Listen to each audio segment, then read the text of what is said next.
नमो नमः। जैसे कि पिछली बार आपको बताया था, एसकेटी डीएससी 103 नीति साहित्य, इस प्रश्न पत्र में पंचतंत्र की 5 कथाएं हैं। 2 कथाएं तो लब्ध प्रणाश से थी, जिनका सरलार्थ पहले आपको दिया जा चुका है, और अब है हमारे पास अपरीक्षित कार्यक्रम से 3 कथाएं, जिनमें जो तीसरी कथा है वो असल में अपरीक्षित कार्यक्रम में 5वीं कथा है, जिसका नाम है मूर्ख पंडित कथा।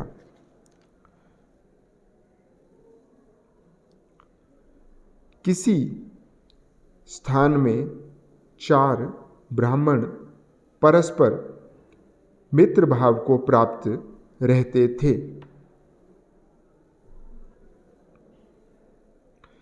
बाल होने पर उनकी बुद्धि ऐसी उत्पन्न हुई, भो दूसरे देश को जाकर विद्या का उपार्जन किया जाता है। अब मतलब ऐसा सोचने पर बुद्धि हुई, मतलब उन्होंने इस प्रकार से सोचा कि क्योंकि जो आप सोचते हैं वही तो आपकी बुद्धि है। बुद्धि असल में क्या है? बुद्धि है हमारा ज्ञान या हमारी समझ। इसी को हम समझ भी बोलते हैं, क्योंकि जो हम समझते हैं वही तो हम जानते हैं, वही तो ज्ञान है। अब दूसरे दिन वे ब्राह्मण परस्पर निश्चय करके विद्योपार्जन के लिए कान्यकुब्ज में गए,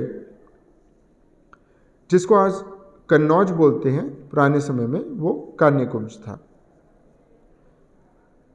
और च मतलब और, तत्र मतलब वहाँ, और वहाँ विद्या मठ में जाकर पढ़ते हैं। इस प्रकार 12 वर्ष तक एक चित्त से अर्थात तन्मयता से पढ़कर विद्या कुशल वे सभी हो जाते हैं। उसके बाद उनके द्वारा, उनके किनके द्वारा? उन चारों के द्वारा मिल करके कहा गया, हम सभी विद्या पारंगत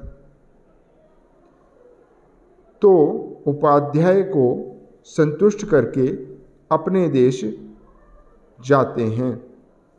कि भाई जब अब हम सारी विद्याओं में पारंगत, तो पारंगत का मतलब क्या है? देखिए, किसी भी जगह के 2 हिस्से होते हैं। एक वो बिंदु जहाँ पर आप हैं, एक दूसरा बिंदु जो आपको दिखाई दे रहा है। जैसे आपने कोई रेखा, सीधी रेखा देखी हो तो उसका एक बिंदु, दूसरा बिंदु। उसी प्रकार से जैसे कोई नदी है तो नदी का एक हिस्सा जहाँ पर आप नदी के पास हैं, और दूसरा हिस्सा जो आपको दिखाई दे रहा है जहाँ आप नदी के पास नहीं है, मतलब जिसको बोलते हैं दूसरा छोर। ठीक है, तो पार मतलब जो नदी का जो दूसरा छोर है। उसी प्रकार से प्रारंभ में वो विद्या उन्होंने पढ़नी शुरू की, और विद्या को पढ़ते पढ़ते पढ़ते पढ़ते पढ़ते पढ़ते पढ़ते फिर वो दूसरे छोर तक अर्थात विद्या के पार पहुंच गए, यानी कि सारी की सारी विद्या को प्राप्त कर लिया, जान गए, समझ गए। विद्या कोई भी हो सकती है, चाहे वो संगीत हो, चाहे शास्त्र की हो, चाहे वो शस्त्र की हो, या कोई भी और कला हो, उस सबको विद्या कहा जाता है। ये एक तरह से एक्वायर्ड स्किल है जिसको हम सीखते हैं, चाहे साइकिल चलाना है, चाहे कोई और ड्राइविंग करना है, या कोई इंजीनियरिंग जिसको बोलते हैं। तो एक तरह से वो उस समय के, ठीक है ना, आज के समय जैसे इंजीनियरिंग के स्टूडेंट होते हैं, तो वैसे वो उस समय के इंजीनियरिंग के स्टूडेंट थे, वहाँ करने गए और उन्होंने सारा का सारा जो डिग्री थी वो हासिल कर ली, एक तरह से ज्ञान जो है प्राप्त कर लिया। इस प्रकार से अनुष्ठेयता, जब उन्होंने सोचा कि भाई अपने जो उपाध्याय हैं उनको प्रसन्न करके हम अपने घर को जाएं, तो उस प्रकार से उनके द्वारा किया गया। तथैव अनुष्ठेयता मतलब इस प्रकार से किया जाए। इति इस प्रकार से उक्त्वा कह करके ब्राह्मण जो हैं उपाध्याय उत्कलापयित्वा, उपाध्याय को संतुष्ट करके, उत्कलापयित्वा मतलब संतुष्ट करके, अनुज्ञां प्राप्त्वा आज्ञा को प्राप्त करके पुस्तकों को लेकर चले गए। जब तक कुछ मार्ग जाते हैं तब तक 2 पंथानों समायतो, जैसे मतलब वो थोड़ा जाते हैं तो उसके बाद 2 रास्ते आ जाते हैं। तदा उपविष्टा सर्वे, तो सब जो है बैठ जाते हैं। तत्र एकः प्रवाच, तो एक ने कहा केन मार्गेण गच्छामः, किस मार्ग से हम जाएं। तो अब जब ये प्रश्न हो गया किस मार्ग से जाएं, तो एतस्मिन् समय, इस समय में, तस्मिन् उस पत्तन में, नगर में, कोई वणिक पुत्र, कोई जो बणिये का पुत्र है वो मृतः, मर गया। तस्य दहार्थे, उसके दाह के लिए, उसको शव को जलाने के लिए महाजनः गतः अभूत, महाजन बहुत लोगों का समुदाय गया। ततः उसके बाद चारों के मध्य से एक ने पुस्तक अवलोकित, अब उन चारों के बीच में से एक ने पुस्तक को देखा और उसमें लिखा हुआ है महाजना येन गतः सपंथा। ये एक काफ़ी विशेष उक्ति है जिसका मतलब है कि जो महाजन है, मतलब जो महान व्यक्ति है, उसके पीछे जाना चाहिए, उसके मार्ग का अनुगमन करना चाहिए, जैसे उसने आचरण किया है वैसे आचरण करना चाहिए। अब यहाँ ये क्या देख रहे हैं कि बहुत सारे लोग, तो महाजन का दूसरा अर्थ हुआ कि जहाँ पर बहुत सारे लोग जा रहे हों उस रास्ते को अपनाना चाहिए। तो इसलिए महाजन मार्गेण गच्छामि, इसलिए हम महाजन के मार्ग में जाएंगे, भले ही वो शव को लेकर के जलाने के लिए जा रहे हैं। तो अब इसके बाद वे पंडित, पंडित का मतलब होता है विद्वान, पंडित का मतलब जैसे आज के समय में मंदिर के पुजारी को पंडित बोलते हैं। इसके अलावा अगर आप ऑक्सफोर्ड डिक्शनरी देखें, ऑक्सफोर्ड एडवांस लर्नर डिक्शनरी, तो वहाँ पर पंडित शब्द का मतलब दिया है उस्ताद, जैसे कि पंडित रविशंकर, ठीक है ना, या फिर जो मंदिर के पुजारी हैं, या फिर तीसरे किसी विद्वान व्यक्ति को भी पंडित कहा जाता है। तो अब वे पंडित, ते पंडिता, वे पंडित, जब तक महाजन मिलापक केन से, जब तक महाजनों के साथ जाते हैं, तभी गधा कोई वहाँ श्मशान में देखा गया। तो वहाँ उनको श्मशान में क्या दिखा? गधा दिखा। अब दूसरे के द्वारा पुस्तक उद्घाटे, उद्घाटे मतलब खोल करके देखी गई। उत्सव में व्यसन अर्थात दुख, तो व्यसने अर्थात दुख में, दुर्भिक्षे प्राप्ते, दुर्भिक्ष प्राप्त होने पर, ऐसा समय जहाँ पर भिक्षा भी अच्छी नहीं मिलती। जब लोगों के पास देने के लिए बहुत कुछ होता है तो उनसे थोड़ा मांगो तो वो और भी देते हैं। एक समय होता है जब उनसे ज़्यादा भी मांगो तो वो बिल्कुल कुछ नहीं दे पाते, उसको बोलते हैं दुर्भिक्ष। शत्रु के संकट में, राजा के द्वार में, या फिर श्मशान में, जो यह मतलब जो तिष्ठति ठहरता है, सबांधव, कि भाई जो इन स्थानों में जो साथ में होता है वही अपना रिश्तेदार होता है, वाक्य तो बोलने के लिए। अब यहाँ पे ये जो शब्द है उत्सवे व्यसने प्राप्त दुर्भिक्ष शत्रु संकटे राजद्वारे श्मशाने, इन सब में आप देखिए कॉमन चीज़ है। जैसे राम शब्द के सप्तमी विभक्ति एक वचन में रामे, उसी प्रकार के ये सब रूप है। तो इनका सप्तमी विभक्ति का मतलब क्या होता है? में पर होने पर, जैसे राम में, उत्सव में, व्यसन होने पर, प्राप्त होने पर, दुर्भिक्ष में, शत्रु संकट में, राजद्वार में, श्मशान में, इसी प्रकार से, ठीक है। तत्, तो अहो, क्या करें? अयम अस्मदीय बांधव, कि भाई ये तो हमारा रिश्तेदार है, ये गधा तो हमारा रिश्तेदार है, क्योंकि ये गधा तो उस श्मशान में और शमशान में जो भी ठहरता है वो रिश्तेदार होता है। तो इसलिए तथा कश्चित तस्य ग्रीवायाम लगती, कोई उसके गले में लगता है, कोई उसके पैरों पर, कोई उसके पैरों को धोता है। पादों प्रक्षालयति मतलब पैरों को धोता है। अब अथ का मतलब है, अब बार बार ये आ रहा है, तो यावत ते पंडिता, जब तक वे पंडित दिशाम अवलोकनम कुर्वन्ति, जब तक वे दिशा को देखते हैं, तावत कश्चित उष्र दिशा, तब जब वो देख रहे हैं इधर उधर तो उनको कोई ऊँट दिखाई दिया। तई च उक्तम, और उनके द्वारा सोचा गया एतत् किम, कि भाई ये कौन है, ये ऊँट कौन है। फिर तो तावत तृतीय पुस्तकम उद्घाटे उक्तम, तो तीसरे के द्वारा पुस्तक खोल करके कहा गया धर्मस्य त्वरिता गति, कि धर्म की तिरछी गति है, क्योंकि ऊँट की गति थोड़ी सी उनको तिरछी लगी, उसकी पीठ काफ़ी ऊंची होती है, काफ़ी ऊंचा होता है, तो उनको तिरछी गति लगी, तो वो क्या बोल रहे हैं? धर्म की त्वरिता गति, या त्वरित का दूसरा मतलब भी है तिरछी की बजाय कि भाई शीघ्र गति, कि धर्म की शीघ्र गति है, तो ऊँट की भी तेज गति होती है। तो इसलिए इसलिए नूनम निश्चय से एष धर्म तावत, ये तो धर्म ही है। तो चतुर्थेन उक्तम कि भाई इष्टम धर्मेण योजेत, कि इष्ट को धर्म के साथ जोड़ें। अब ये जो यहाँ पर जितनी भी बातें हैं कि धर्म से त्वरिता गति या इष्टम धर्मेण योजित, ये बातें बिल्कुल सही हैं, ये गलत नहीं बोल रहे हैं। बट हो क्या रहा है कि ये सारी की सारी बातें जो हैं इनका प्रयोग यहाँ पे करने के बजाय इनका प्रयोग कहीं और किया जाना था। तो इष्ट को धर्म के साथ जुड़े, मतलब जो आपका इच्छित हो, जिसको हम चाहते हैं, उसको धर्म के साथ लगाए, उसको धर्म के कार्यों में लगाना चाहिए। तो अब यहाँ पर इन्होंने समझा कि भाई हमारा रिश्तेदार तो जो है वो गधा है और जो धर्म है वो तो ये ऊँट है। तो इसलिए क्योंकि ऊँट क्यों है, क्योंकि ऊँट की भी त्वरित गति है, तेज गति है, और धर्म की भी त्वरित गति होती है। अथ अब उनके द्वारा रासबह जो गधा है वो ऊँट की गर्दन में बांध दिया गया। और तत् तु केनचित स्वामिनः रजकस्य अग्रे कथितम, और फिर किसी के द्वारा जो धोबी का स्वामी, जो रजक का स्वामी है, उसके आगे कहा गया। अब जब वो रजक जो है, जो धोबी है, उन मूर्ख पंडितों के प्रहार करने के लिए आया, तब तक वे वहाँ से चले गए। प्रनष्टा मतलब वहाँ से चले गए। ततो यावद अग्रे, तब उसके बाद जब तक आगे कुछ स्तोकम मतलब थोड़ा मार्ग जाते हैं, तब कोई नदी प्राप्त की जाती है। तो भाई इसके बाद जब वो थोड़ा सा कोई आगे मार्ग जाते हैं तो उनको समासादिता नदी मतलब नदी प्राप्त हुई, कोई नदी प्राप्त हुई। तस्या जल मध्य, उसके जल के बीच में पलाश का पत्ता, काफ़ी चौड़ा सा बड़ा सा पत्ता होता है पलाश का, तो उसको देखकर आयतम, वो पत्ता आता हुआ देख करके किसी पंडित के द्वारा कहा गया, आगमिष्यति यत् पत्रम, की आ रहा आएगा जो यह पत्र, वह हमको तारेगा, कि भाई ये जो पत्ता आ रहा है ये हम लोगों को तार देगा।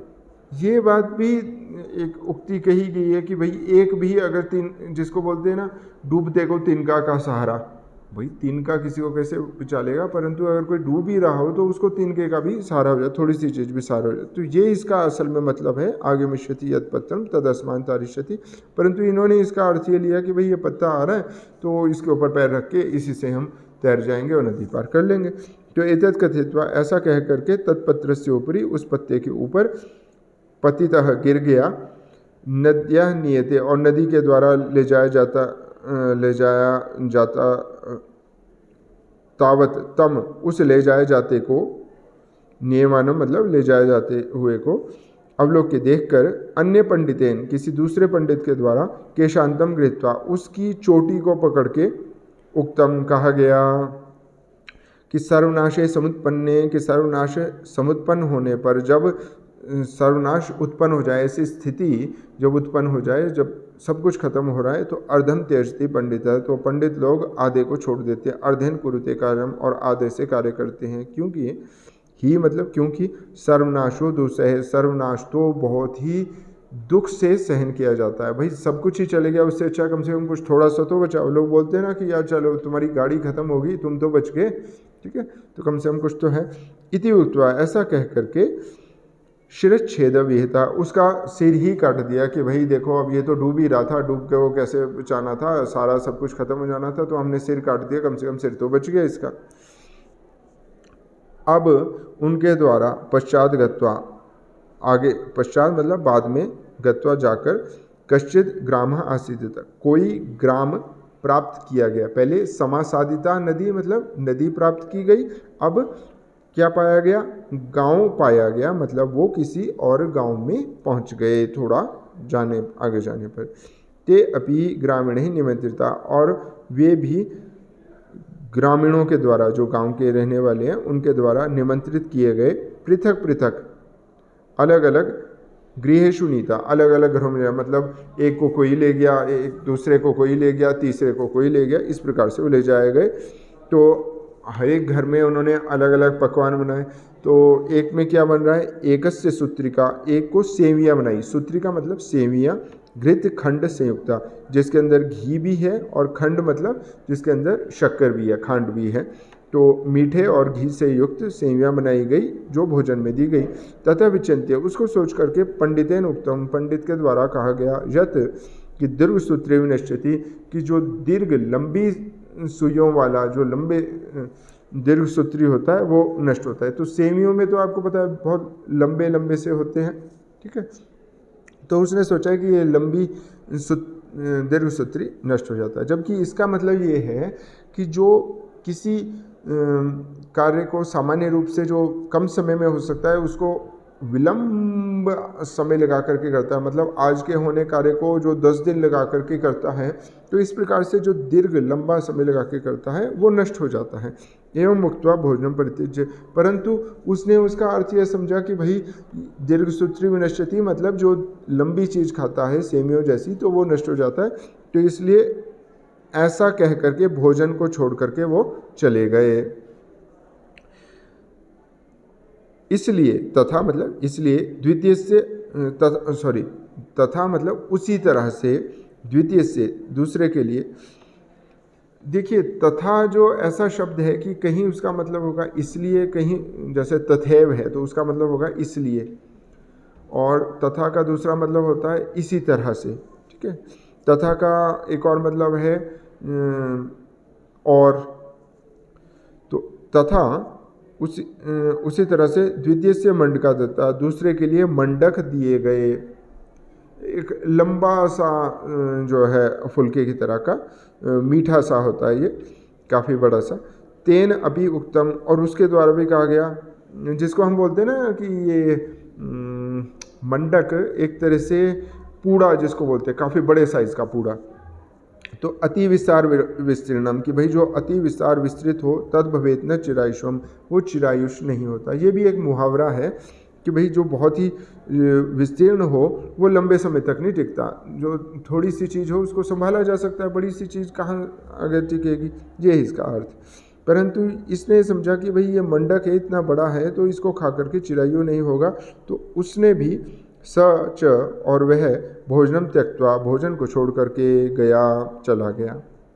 अब तृतीय से वटिका भोजने दत्ता, तीसरे के लिए बटिका मतलब जो बड़े होते हैं, दही बड़े जिसको बोलते हैं ना, जिसमें छेद होता है, तो ऐसे वटिका भोजने दत्ता, वो भोजन में दी गई। तो वहाँ अपि पंडित के द्वारा कहा गया, छिद्रेशु अनर्था बहुली भवन्ति, ये भी एक मुहावरा है कि जहाँ हमारी छिद्र मतलब जहाँ अपनी कमी हो, दोष हो, तो उसमें बहुत अनर्थ होते हैं, बहुत ही गलत होता है, तो इसलिए अपने दोष नहीं होने चाहिए, ये कहने का मतलब अपनी कमज़ोरी में बहुत दोष होते हैं। यहाँ पे क्या ये बोल रहे हैं कि भाई ये बड़ा है, इसके अंदर छेद है, तो इसमें अनर्थ है, बहुली भवन्ति, बहुली मतलब बहुत होते हैं, तो भाई इसलिए मैं इसको नहीं खाऊंगा। तो उसने एवं इस प्रकार से ते त्रय अभी पंडिता, वो तीनों ही पंडित, क्षुत क्षाम कंठा, क्षुत मतलब भूख, क्षाम मतलब व्याकुल, तो भूख से व्याकुल कंठ वाले लोगों के द्वारा मजाक उड़ाए जाते हुए, हास्य माना मतलब मजाक उड़ाए जाते हुए, ततः उसके बाद या उस स्थान से, ततः स्थानात मतलब उस स्थान से, स्वदेशम गता, अपने देश को गए। अब ये क्योंकि कथा जो है, जैसे आपको पता पंचतंत्र कथा, एक कथा के अंदर कई सारी कथाएं जुड़ी हुई होती हैं, तो यहाँ पर ये दूसरी कथा के साथ जुड़ी हुई थी, तो उसका प्रसंग यहाँ पे बताया जा रहा है कि अब स्वर्ण सिंधी ने कहा कि जो तुम लोक व्यवहार को ना जानते हुए मेरे द्वारा रोके गए भी नहीं रुके, ततः उसके बाद ईदृशम, इस प्रकार की अवस्था को प्राप्त हुए, इसलिए मैं कह रहा हूँ, शास्त्रों में कुशल भी, शास्त्रेषु कुशला अपि, शास्त्रों में जो कुशल हैं भी, लोकाचार विवर्जिता, जो लोक के आचरण से वर्जित हैं, मतलब कि भाई सिरमौर में किस तरह का आचरण है, या यूरोप में अगर कोई जाए वहाँ पर कैसे आचरण है, या अफ्रीका में जाए तो वहाँ पे कैसे आचरण है, या बेंगलोर जाए तो वहाँ कैसे आचरण है, तो देश के हिसाब से लोगों का आचरण भिन्न भिन्न हो जाता है, खाने पीने का, सोने का, जागने का, कपड़े पहनने का, भाषा का। तो ये जो आचरण से जो वर्जित है, लोकाचार विवर्जिता, लोकाचार से वर्जित हैं, सर्वे ते, वे सभी हास्यताम यान्ति, वो हंसी को प्राप्त हो जाते हैं, वो मजाक को प्राप्त हो जाते हैं, जिस प्रकार से वे मूर्ख पंडित। ऐसा ही नहीं कि वो मजाक को प्राप्त हुए, इसमें देखिए 3 बातें हुई। एक तो उनको मजाक उड़ाया गया उनका, ठीक है, अपमानित हुए। दूसरे क्षुत क्षाम कंठा, वो भूख से व्याकुल कंठ वाले हुए क्योंकि भोजन नहीं उन्होंने खाया। और तीसरी क्या बात हुई कि अपनी मूर्खता की वजह से वो पानी पर कूद गया और दूसरे ने भी उसको बचाने के बजाय उसकी गर्दन काट दी, उसका सिर काट दिया। तो एक तरह से एक तो मर ही गया, ठीक है। तो कितना बड़ा घोर जो है अपराध उन्होंने पाप कर दिया, वो उनको होश भी नहीं है कि उन्होंने ऐसा कर दिया है। तो ये मूर्खता की, थोड़ी सी मूर्खता नहीं बता रहे हैं, बल्कि मूर्खता की चरम है, पराकाष्ठा। इससे ज़्यादा मूर्ख कोई क्या होगा। और किसको बता रहे हैं? जो कि विद्वान हैं, पंडित हैं। मतलब ऐसा नहीं है कि भाई वो ब्राह्मण तो जाति से भी जो है ब्राह्मण क्षत्रिय वैश्य, तो ब्राह्मण तो वेद के भी ज्ञाता हैं सारे, उनको शास्त्र का भी पता है, और फिर वो तो पढ़ करके आए हुए हैं, तो पंडित भी हैं। बावजूद इसके क्या है कि भाई लोकाचार नहीं पता है कि कहाँ कब कैसे। लोकाचार का मतलब यहाँ पर क्या है कि जो उन्होंने शास्त्र पढ़े हैं, उस शास्त्र में जो बातें कही हैं, उसमें किस बात को कब कहाँ अप्लाई करना है। तो इसमें, इस कथा में एक तो कथा का अर्थ पता होना चाहिए, क्योंकि कई बार वो सार लिखने के लिए आ जाता है, मूर्ख पंडित कथा का सार लिखिए, तो वहाँ पे आपको लिखना होगा। दूसरे, जैसे यहाँ पे दिए हैं, छिद्रेषु अनर्था बहुली भवन्ति या अति विस्तार विस्तीर्णम तद भवेद न चिरायुषम दीर्घ सूत्रेव निश्चिति। ये जो हैं, ये आपके मुहावरे हैं जिनकी व्याख्या करने को आपको आ सकती है। तो आपको पता होना चाहिए ये इस कथा में से लिए हुए इस प्रसंग में ये बात कही है। तो आपको पहले प्रसंग देना होगा, फिर आपको उसका अर्थ बताना होगा, और फिर उसकी व्याख्या करनी होगी, ठीक है। और ये जैसे श्लोक है जो मैंने यहाँ पे बोर्ड उसमें किए हुए हैं, ये सर्वनाशय समुत्पन्न अर्धम त्यजति पंडित, इस प्रकार की ये पीछे और भी जो थे, इष्टम धर्मेण जोजेत, या फिर उत्सवे व्यसने प्राप्ति, ये इम्पॉर्टेंट श्लोक है। तो आपको इसका अगर अर्थ अभी सुन करके समझ में आया, कुछ आप समझ पा रहे हो तो ठीक है, नहीं तो आप बता दीजिए क्या, कहाँ, कौन सी चीज़ समझ में नहीं आ रही है, फिर हम उसको जो है विचार करेंगे, चर्चा करेंगे, या मैं आपको पुस्तक बता दूंगा जिससे आप पढ़ें। धन्यवाद।